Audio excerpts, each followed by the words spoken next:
New Banks Rail video just dropped, let's go.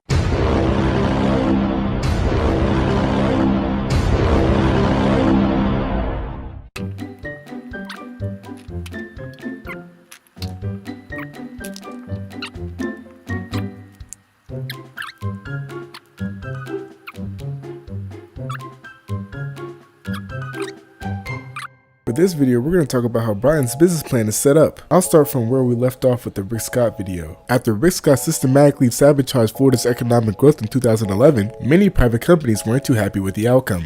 Hey yo, what the fuck? One company in particular would take matters into their own hands. Fine. I'll do it myself.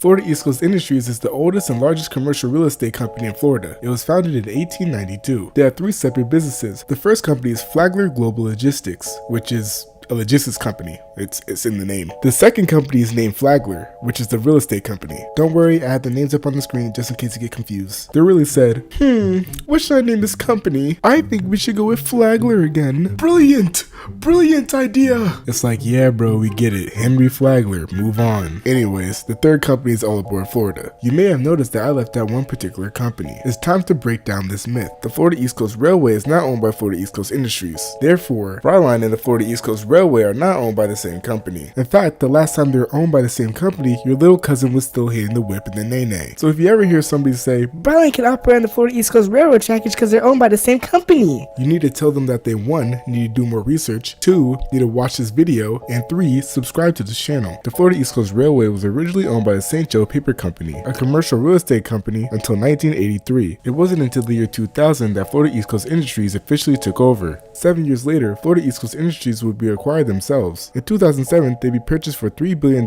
by the Fortress Investment Group, a company which had been making waves in the U.S. rail scene that year, acquiring and operating short-line railroad Rail America. Interestingly enough, the Florida East Coast Railway and Rail America would not be linked corporately. Rail America would continue to be publicly traded separately from the Florida East Coast Railway, marked with the ticker symbol RRA, then later changed to RA in 2009. This was done on purpose as Fortress Investment Group would later sell Rail America via initial public offering. This can be partially due to the fact that Fortress Investment Group was on the brink of bankruptcy in 2008. Regardless, in 2011, during the purchase, Rail America would acquire 3 Alabama short lines for $12.7 million. A year later, in 2012, they would be officially sold off to the Genesee in Wyoming for a deal valued at $1.39 billion.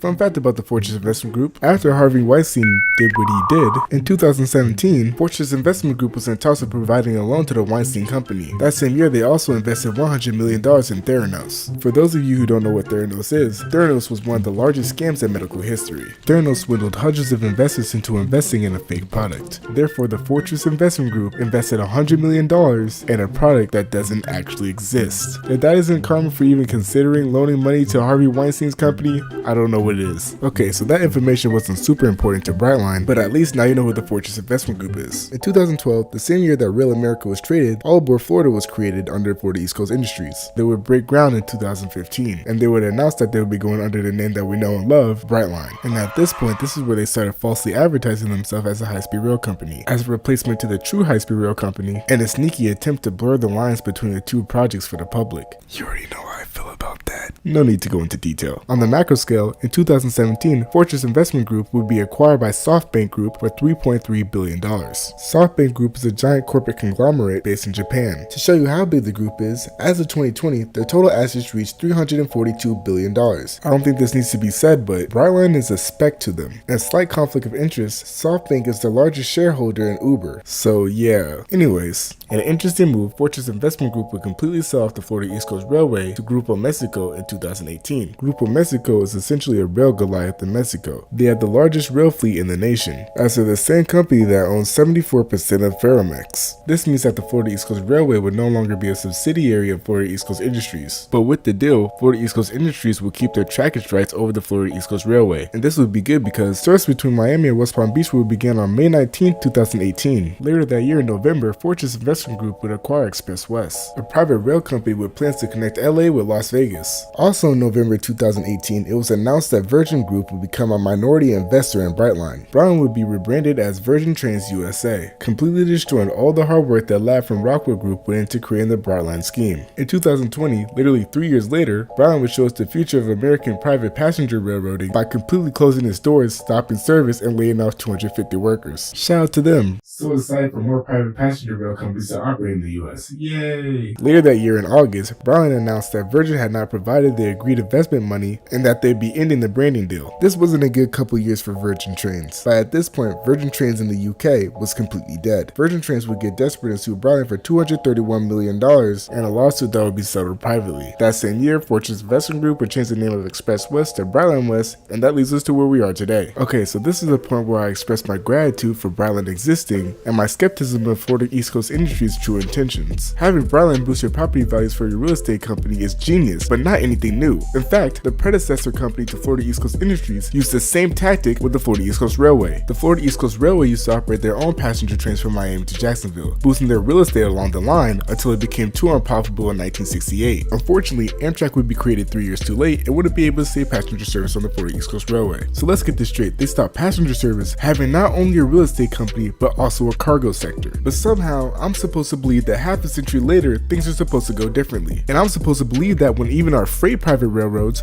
that turn on direct profit, aren't even doing well right now. Increased derailments, labor strikes, dipping in the stock market. Brightline is not in a better position because they're a private company, they're in a more vulnerable position because they're a private company. All it takes is for one of the parent companies to have a change in leadership or struggle financially for them to look for excuses to have a better financial portfolio. Because in the end of the day, they don't need to operate Brightline, they just need Brightline to be operated. I've pulled expresses for years and have never once lost my way. I seem to know the right line by instinct. The next day. Look at me now, he puffed.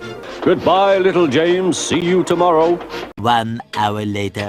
There was Gordon trying to sidle into the station without being noticed. Did you lose your way, Gordon? Said James. No, it was lost for me. Perhaps it was instinct, said James. Lewis Mayer says, in no way am I an expert in public transportation or economics, but I'd wager dollars to donuts that Brightline will mirror the auto train, something the government wanted to do but couldn't because of lack of support. A private company shows how profitable it actually was. The rail line becomes poorly maintained because of profit margins. The company moves on and the government purchases it and resurrects it from the ashes, and everyone asks, why didn't the government just do this originally? Alessandro says, nice V. So thanks for watching the entire series. I know several of you have binge watched the entire thing, which is around 50 minutes of content. So thanks, but go outside. Get some sun. As always, if I earned your like and subscription, I love you. And if you made it this far in the video, thanks for watching. Isaac Lewis says, great video. Well done, he said. Would you like to pull the express sometimes? Yes, please, answered James. M. Lewis says, yo, this is probably my favorite new rail channel. Low-key also enjoying that Transport Fever 2 footage. TOD God says, I love what you're doing with this channel. I feel like the memes and stuff are super impactful and make your video both entertaining and educational. Keep up the good work, thanks. Smiley face. You just earned a sub from a fellow college student. Mario Yoshi 4723 says, you're one of the best railroad YouTubers I've ever seen. Keep up the great work, my dude. Always great to see a fellow passenger rail advocate. May the algorithm bless you.